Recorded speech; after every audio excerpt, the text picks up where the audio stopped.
Hello friends, power plant with Rahul में आपका स्वागत है। टरबाइन मॉनिटरिंग सिस्टम के इस पार्ट में हम लोग एब्सोल्यूट शाफ्ट वाइब्रेशन, चाहे वो टरबाइन शाफ्ट वाइब्रेशन हो या जनरेटर शाफ्ट वाइब्रेशन हो, इसके बारे में हम लोग डिटेल से स्टडी करेंगे कि how do you measure the absolute shaft vibration. और ये इसमें जो आपका पिकअप लगा रहता है, जो प्रोब रहता है, वो किस प्रिंसिपल पे वर्क करता है, वो आपका ईडी करंट प्रोब होता है।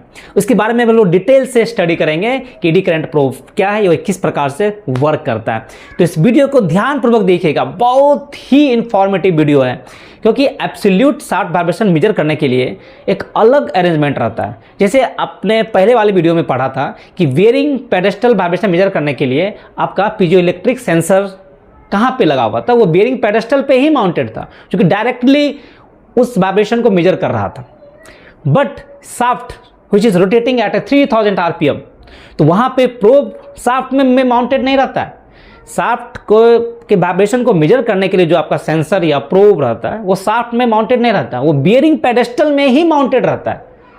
और उसके बेसिस पे हम लोग शाफ्ट का वाइब्रेशन मेजर करते हैं। तो इस वीडियो में डिटेल से इसके बारे में हम लोग पढ़ेंगे कि शाफ्ट का वाइब्रेशन हम लोग कैसे मेजर करते हैं। तो इस वीडियो को ध्यानपूर्वक देखिएगा, आपके लिए काफ़ी इंफॉर्मेटिव रहने वाला है। और जो भी फ्रेंड्स मेंबरशिप लेना चाहते हैं, मेंबरशिप में आपको एक फ़ायदा मिलेगा फ्रेंड्स कि आप हमसे डायरेक्टली व्हाट्सएप के थ्रू जुड़ सकते हैं, और जो भी आपको डाउट है पावर प्लांट से रिलेटेड, आप मुझे मैसेज कीजिए और मैं आपको व्हाट्सएप पर रिप्लाई करूँगा। तो आइए इस वीडियो को स्टार्ट करते हैं।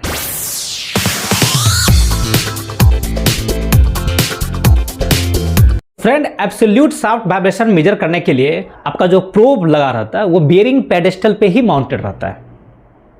क्योंकि हम लोग शाफ्ट का वाइब्रेशन मेजर करने के लिए हम लोग डायरेक्टली प्रोब या सेंसर शाफ्ट पे माउंटेड नहीं कर सकते, जो कि वो 3000 आरपीएम पे रोटेट करता है। और रोटेटिंग पार्ट का वाइब्रेशन मेजर करने के लिए हम लोग डायरेक्टली उस पे माउंटेड नहीं कर सकते, क्योंकि वो बहुत फास्ट रोटेट कर रहा है। तो हम लोग क्या करते हैं कि शाफ्ट के वाइब्रेशन को मेजर करने के लिए हम लोग बेयरिंग पेडेस्टल पे ही प्रोब या सेंसर माउंटेड करते हैं। तो हम लोग फिर एब्सोल्यूट शाफ्ट वाइब्रेशन कैसे मेजर करेंगे, तो उसका एक मेथड क्या है कि measurement of absolute shaft vibration is done by measuring the relative shaft vibration with respect to the bearing pedestal and adding the absolute bearing vibration to it. बड़ा simple फंडा है कि एब्सोल्यूट शाफ्ट वाइब्रेशन मेजर करने के लिए आपको दो vibration major करना होगा। तो एक आपको मेजर करना होगा relative shaft vibration with respect to the bearing pedestal. जैसे आपका बेयरिंग पेडेस्टल है, तो बेयरिंग पेडेस्टल पे आप प्रोब को माउंटेड कर दीजिए। तो बेयरिंग पेडेस्टल के रिस्पेक्ट में आप उसका रिलेटिव शाफ्ट वाइब्रेशन मेजर कर लीजिए। उसके लिए आपको क्या है, ईडी करंट प्रोब रहता है। मैं आपको बाद में इसको बताऊंगा कि ईडी करंट प्रोब किस प्रिंसिपल पे काम करता है। तो eddy with the help of the eddy current probe we measure the relative shaft vibration with respect to the bearing pedestal. क्योंकि बेयरिंग पेडेस्टल हम लोग रिलेटिव शब्द का यूज क्यों किए, क्योंकि आपका बेयरिंग पेडेस्टल खुद वाइब्रेट कर रहा है और उस पर आपका ईडी करंट प्रोब माउंटेड है। तो ऑलरेडी आपका ईडी करंट प्रोब तो वाइब्रेट कर ही रहा है। बेयरिंग पेडेस्टल वाइब्रेट करने के कारण आपका जो ईडी करंट का सेंसर जो उस पर माउंटेड है बेयरिंग पेडेस्टल पे, वो वाइब्रेट कर रहा है। तो उसके रिस्पेक्ट में हम लोग रिलेटिव शाफ्ट वाइब्रेशन मेजर करेंगे। इसके बाद and adding the absolute bearing vibration to it. इसके बाद हम लोग जो बेयरिंग पेडेस्टल का वाइब्रेशन जो मेजर किए थे, उस दोनों को अगर ऐड कर देंगे तो आपका एब्सोल्यूट शाफ्ट वाइब्रेशन मिल जाएगा। नहीं, सिंपल समझिए कि आपका बेयरिंग वाइब्रेशन पे आपका ईडी करंट प्रोब माउंटेड है, वो क्या मेजर किया, एब्सोल्यूट रिलेटिव शाफ्ट वाइब्रेशन। तो रिलेटिव शाफ्ट वाइब्रेशन और प्लस बेयरिंग का अपना वाइब्रेशन, दोनों को अगर हम ऐड कर देंगे तो क्या होगा, absolute shaft vibration with respect to the reference point. Reference point के रिस्पेक्ट में जो आपका फिक्स पॉइंट है, जहां पे आपने रेफरेंस वैल्यू 0 माना है, जिसके बेसिस पे आप वाइब्रेशन मेजर कर रहे हैं, उसके रिस्पेक्ट में आपको एब्सोल्यूट शाफ्ट वाइब्रेशन मिल जाएगा। कि एब्सोल्यूट शाफ्ट वाइब्रेशन मेजर करने के लिए आपको दो पैरामीटर चाहिए, एक रिलेटिव शाफ्ट वाइब्रेशन चाहिए, दूसरा आपका एब्सोल्यूट बेयरिंग वाइब्रेशन चाहिए। देखिए, एब्सोल्यूट बेयरिंग वाइब्रेशन मेजर करने के लिए आपके पास पीजोइलेक्ट्रिक सेंसर लगा हुआ है। पीजोइलेक्ट्रिक सेंसर के हेल्प से हम लोग एब्सोल्यूट बेयरिंग वाइब्रेशन मेजर कर सकते हैं। Relative shaft vibration is measured by using eddy current sensor. Eddy current sensor का हेल्प लेके हम लोग रिलेटिव शाफ्ट वाइब्रेशन मेजर कर सकते हैं। ये सेंसर मेजर करता है displacement of the shaft with respect to the bearing housing, क्योंकि ये बियरिंग हाउसिंग पे या टरबाइन के केसिंग पे ये माउंटेड रहता है, टरबाइन के केसिंग पे आपका ये माउंटेड रहता है, तो उसके रिस्पेक्ट में हम लोग शाफ्ट का डिस्प्लेसमेंट मेजर करते हैं। ये सेंसर मेन काम क्या करता है, it measures the distance between the shaft surface and the probing tip. जो सेंसर में के एंड में जो प्रोब रहता है, प्रोब और शाफ्ट के सरफेस के बीच के डिस्टेंस को मेजर करता है, ठीक है। तो उससे आपका रिलेटिव शाफ्ट वाइब्रेशन मिल गया, उस दोनों को ऐड कर दीजिएगा तो आपका एब्सोल्यूट शाफ्ट वाइब्रेशन मिल जाएगा। तो अब हम लोग का जो नेक्स्ट टॉपिक है कि working principle of eddy current sensor, कि ईडी करंट सेंसर किस प्रकार से वर्क करता है। तो फ्रेंड, जो ईडी करंट प्रूफ को समझने से पहले आपको फैराडेज लॉ ऑफ इंडक्शन और लेंज लॉ को समझना होगा कि फैराडेज लॉ ऑफ इंडक्शन क्या कहता है और लेंज लॉ का क्या प्रिंसिपल्स है। तो इसको समझने के लिए मैं आपको यहाँ पे एक एग्जांपल बता रहा हूँ जिसका बहुत यूज होगा कि ईडी करंट प्रूफ किस प्रकार से वर्क करता है। मान लीजिए कि फ्रेंड, ये आपका ये कंडक्टर है, ये कंडक्टर है और ये आपका मैग्नेटिक फील्ड आपको डॉट डॉट दिखा रहा है। आप ये फ्रेंड एरो देखे होंगे, एरो का जो टिप होता है वो अगर आप इसको सामने से देखिएगा तो आपको डॉट डॉट दिखाई देगा, और एरो का जो पीछे का पोर्शन आप देखिएगा फ्रेंड्स तो आपको इस प्रकार से क्रॉस दिखाएगा। इसका मतलब ये फील्ड ऐसे करके जा रहा है। मीन्स अगर आपका एरो अगर आपको सामने से आएगा तो आपको ये टिप नजर आएगा, मीन्स ये बिंदु बिंदु दिखाई देगा। और अगर ये एरो अगर आपको दूर जाएगा तो आपको पीछे का पोर्शन क्रॉस दिखाई देगा। तो ये डॉट डॉट मतलब आपका मैग्नेटिक फील्ड मतलब पेज के अंदर से बाहर क्यों निकल रहा है, ऐसे आपका मैग्नेटिक फील्ड है, ठीक है। और अगर क्रॉस रहता तो ऐसे मैग्नेटिक फील्ड मतलब अंदर की तरफ जाता, ठीक है। तो अगर ये आपका मैग्नेटिक फील्ड है, ये आपका कंडक्टर है, तो अगर if a conductor is placed in a varying magnetic field, जैसे आपका ये कंडक्टर इसके अंदर आएगा तो क्या होगा कि इस कंडक्टर के अंदर आपका फ्लक्स चेंज होगा, मैग्नेटिक फ्लक्स जो होता है वो चेंज होता है। जब मैग्नेटिक फ्लक्स चेंज होगा तो फैराडेज लॉ क्या है, फैराडेज लॉ होता है कि the rate of change in the magnetic flux is directly proportional to the EMF induce। मतलब EMF जो आपका इंड्यूस होगा वो डायरेक्टली प्रोपोर्शनल टू d∅dt होगा। ध्यान से समझिएगा, फ्लक्स क्यों चेंज हो रहा है, क्योंकि ये मैग्नेटिक फील्ड के जब अंदर इंटर कर रहा है तो इसका फ्लक्स धीरे धीरे इसमें चेंज हो रहा है, और जैसे ही फ्लक्स चेंज होगा तो EMF इंड्यूस होता है। तो faster the change in the magnetic flux greater the EMF induce. जितना ज़्यादा आपका फ्लक्स चेंज होगा उतना ज़्यादा आपका EMF इंड्यूस होता है। तो यहाँ पे इसका जो फॉर्मूला देखिएगा, EMF जो होता है वो n नंबर ऑफ टर्न्स होता है d∅dt, ठीक है। तो एक चीज़ तो आपको समझ में आ गया कि अगर मैग्नेटिक फील्ड में कोई अगर कंडक्टर आता है तो उस कंडक्टर के अंदर एक EMF इंड्यूस होता है। EMF इंड्यूस मतलब उसमें करंट इंड्यूस होता है जिसको हम लोग ईडी करंट कहते हैं, ठीक है। तो इस कंडक्टर के अंदर आपका ईडी करंट इंड्यूस हो गया। Eddy current always flow in a close loop with in the surface of the material. इस कंडक्टर के अंदर क्लोज लूप में ये फ्लो करेगा, इसलिए हम लोग इसको ईडी करंट कहते हैं, ठीक है। तो अब देखिए इस कंडक्टर के अंदर आपका ईडी करंट तो इंड्यूस हो गया, बस डायरेक्शन किस डायरेक्शन में आपका इंड्यूस करंट फ्लो करेगा ये डायरेक्शन आपको फैराडेज लॉ नहीं बताते हैं, ये आपको लेंज लॉ बताता है। ये लेंज लॉ बोलता है क्या कि देखिए अभी मान लीजिए कि इस केस में देखिए कि आपका कंडक्टर इस डायरेक्शन में मूव कर रहा था, इसका मतलब rate of change of the flux positive था, मीन्स आपका d∅ क्या था, पॉजिटिव था। जब आपका d∅ पॉजिटिव था तो EMF क्या होगा, निगेटिव होगा, क्योंकि ये आपका पॉजिटिव अगर हो गया तो निगेटिव साइन के कारण आपका EMF निगेटिव हो जाता है। जब आपका फ्लक्स डिक्रीज होगा तो d∅ क्या हो जाएगा, नेगेटिव होगा, ये नेगेटिव मिलकर क्या हो जाएगा, फ्लक्स आपका जो इंड्यूस EMF होगा वो पॉजिटिव साइन हो जाएगा, ठीक है। तो लेंज लॉ बोलता है क्या कि इंड्यूस EMF का जो डायरेक्शन होगा वो उस डायरेक्शन में होगा, उसके द्वारा जो क्रिएटेड मैग्नेटिक फील्ड होगा वो ओरिजिनल मैग्नेटिक फील्ड के अपोजिट डायरेक्शन में होगा, ये बोलता है।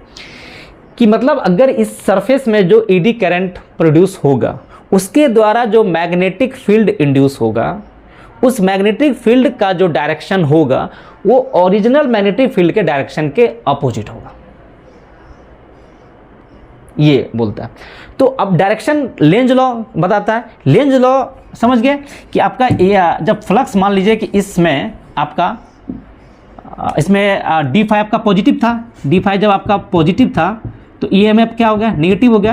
तो इसमें जो आपका इंड्यूस करंट, जो ईडी करंट का जो डायरेक्शन होगा वो उस डायरेक्शन में होगा कि उसके द्वारा जो मैग्नेटिक फील्ड इंड्यूस होगा वो इस मैग्नेटिक फील्ड के डायरेक्शन के अपोजिट होगा। मतलब अगर ये अगर बाहर की तरफ आ रहा था, इसका मतलब इसका मैग्नेटिक फील्ड जो इंड्यूस करंट का जो मैग्नेटिक फील्ड होगा वो इस टाइप का होगा,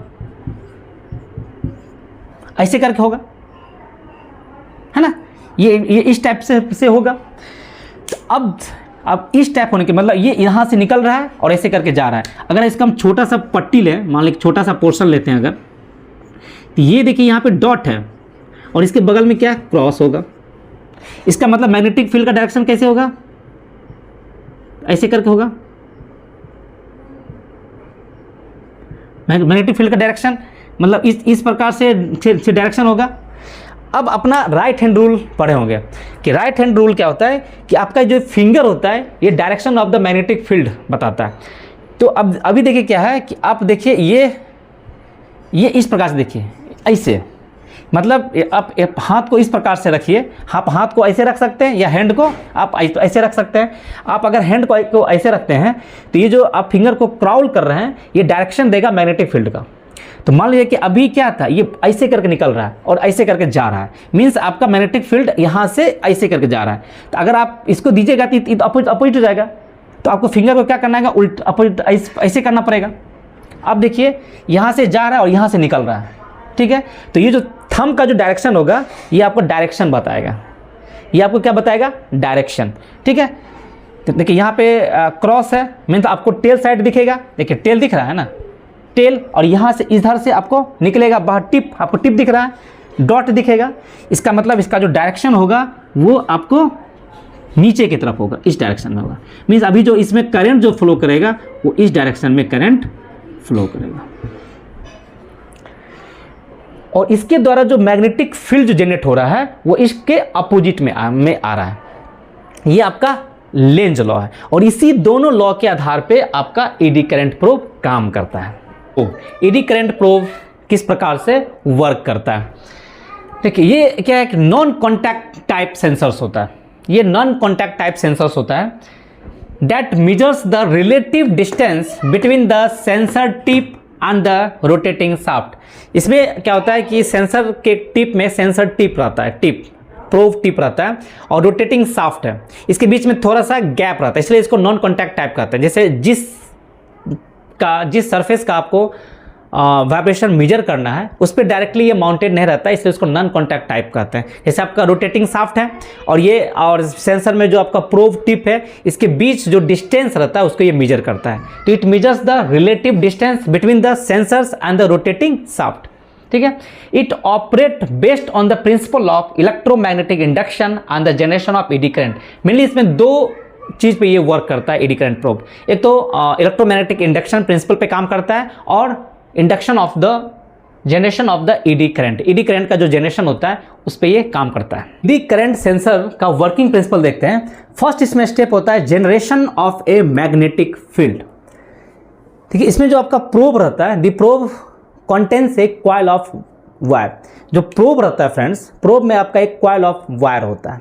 ए high frequency alternating current is pass through this coil by an internal oscillator within the sensors drive electronics। Sensor drive electronics में आपका एक ऑसिलेटर होता है, उसी ऑसिलेटर से high frequency alternating current pass किया जाता है इस वायर में। और जैसा फ्रेंड हम लोग जानते हैं कि अगर किसी भी कंडक्टर में अगर अल्टरनेटिंग करंट पास किया जाता है तो this alternating current creates a alternating magnetic field that extend outward from this wire. इस वायर में जैसे ही किसी वायर में आपका अगर इलेक्ट्रिक करंट फ्लो कराते हैं तो उस पर एक मैग्नेटिक फील्ड जनरेट करता है, उस वायर के अराउंड में आपका एक मैग्नेटिक फील्ड जनरेट होता है। तो फर्स्ट स्टेप में हम लोग का क्या हो गया कि generation of a magnetic field. Second step है आपका interaction with A conductive target. देखिए अभी आपका फर्स्ट स्टेप में आपने क्या किया कि आपका जो प्रोब में जो कॉइल ऑफ वायर था उसमें आपने हाई फ्रीक्वेंसी अल्टरनेटिंग करंट को आपने पास कराया, जिससे उस कॉइल ऑफ वायर के चारों तरफ अल्टरनेटिंग मैग्नेटिक फील्ड आपका जनरेट हो गया। ठीक है। And when A conductive materials, जैसे आपका टारगेट मटेरियल क्या है, आपका rotating shaft of the steam turbine comes with in the magnetic field of the probe. जैसे प्रोब के चारों तरफ मैग्नेटिक फील्ड है और उसमें कोई अगर कंडक्टिव मटेरियल्स इस मैग्नेटिक फील्ड के अंदर आता है तो क्या होगा, आपका मैग्नेटिक फ्लक्स चेंज होता है, और मैग्नेटिक फ्लक्स चेंज होने से आपका एक करंट इंड्यूस होता है।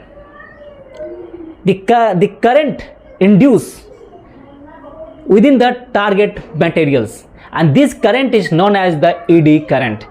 इसका ईडी करंट का नाम क्यों दिया गया, because they flow in a close loop as like the eddies in the water. Water में आप ईडीज क्या देखते हैं, गोल गोल एक ही क्लोज लूप में घूमता रहता है। उसी प्रकार अगर कोई मैग्नेटिक फील्ड के अंदर कोई अगर कंडक्टिव मटेरियल्स इंटर करता है तो मैग्नेटिक फ्लक्स चेंज होता है, और मैग्नेटिक फ्लक्स चेंज होने से ईएमएफ इंड्यूस हो जाता है।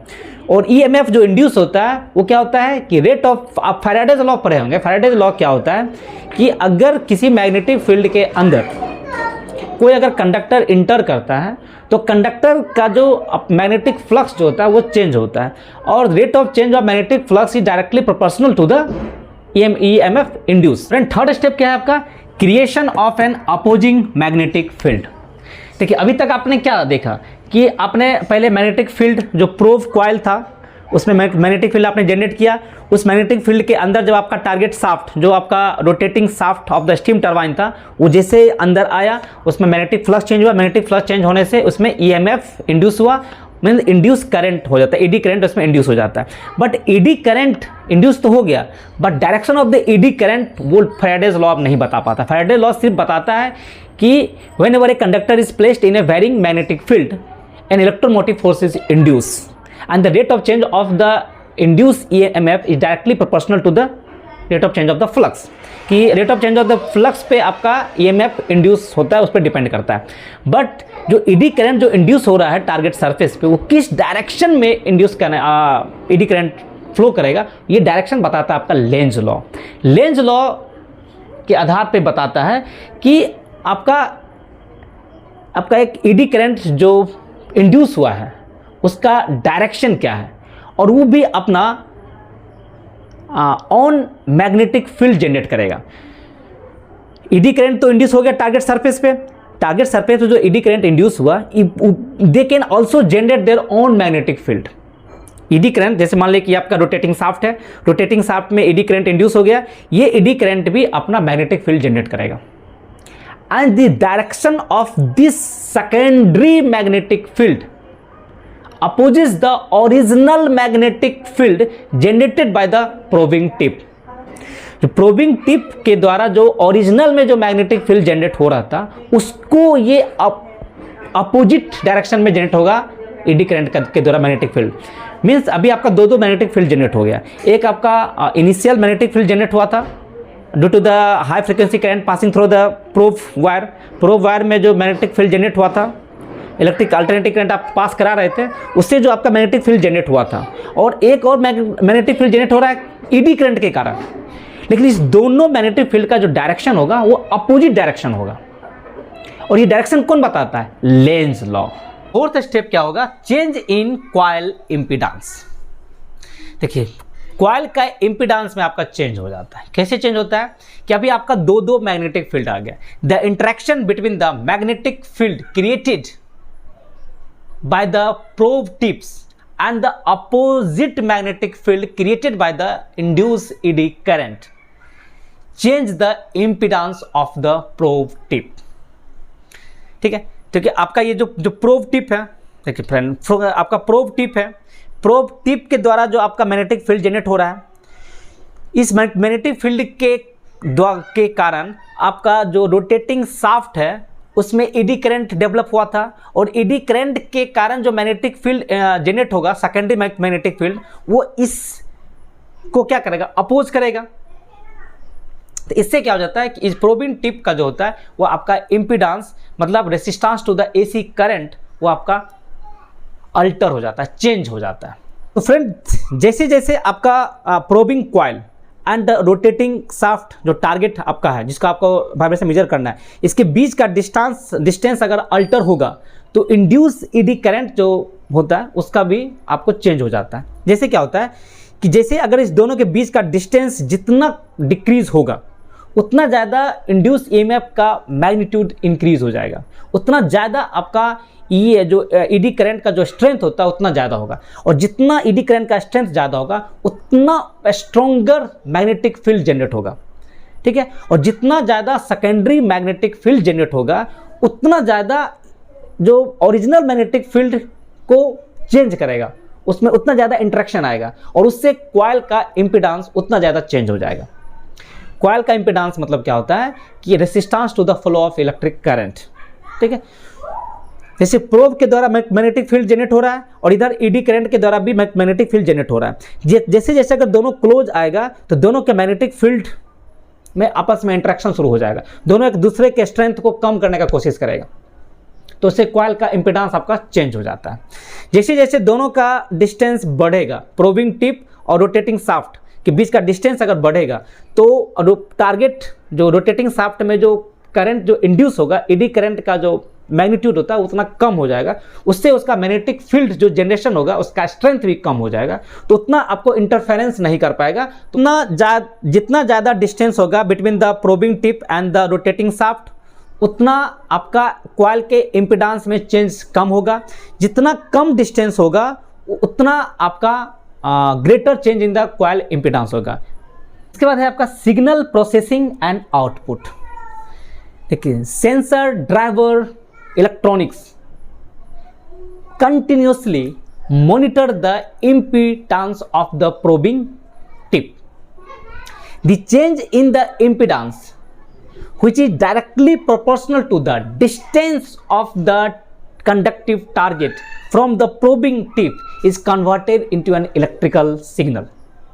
जो इम्पीडेंस में जो चेंज हो रहा था, इम्पीडेंस में चेंज क्यों हो रहा था? Due to the distance between the probing tip and the rotating shaft, है ना। इसी कारण से इम्पीडेंस में चेंज हो रहा था। वो जो इम्पीडेंस में जो चेंज हो रहा था वो directly proportional to the electrical signal में वो चेंज हो जाएगा।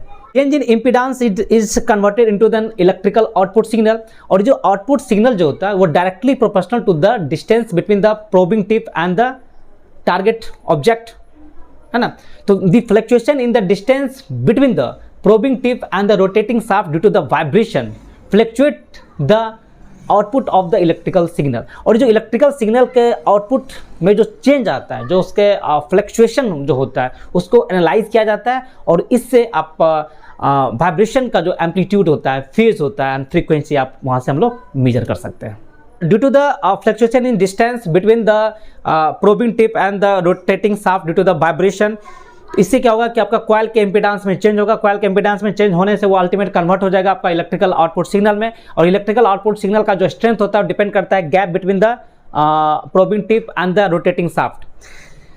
तो इस प्रकार से जो आपको रिटर्निंग जो सिग्नल मिल रहा है उसको हम लोग एनालाइज करके हम लोग वाइब्रेशन के प्रॉपर्टीज़ को, उसके एम्पलीट्यूड को, उसके फ्रीक्वेंसी को, उसके फेज को हम लोग आसानी से मेजर कर सकते हैं। इस पार्ट में आपने देखा कि how do you measure the absolute shaft vibration with the help of the eddy current probe. ED current probe किस प्रिंसिपल पे काम करता है? आपका Faraday's law of induction and the Lenz law के बारे में भी हम लोग थोड़ा सा बेसिक डिस्कशन किए। तो इस वीडियो में आपको एक क्लियर आइडिया लग गया होगा कि how do you measure the absolute shaft vibration. Okay, तो अगर कुछ भी आपको डाउट रहे तो जरूर कमेंट कीजिए, मैं आपको कमेंट में रिप्लाई दूंगा। और वीडियो अगर पसंद आए तो लाइक, सब्सक्राइब और शेयर करना ना भूलें। Thank you.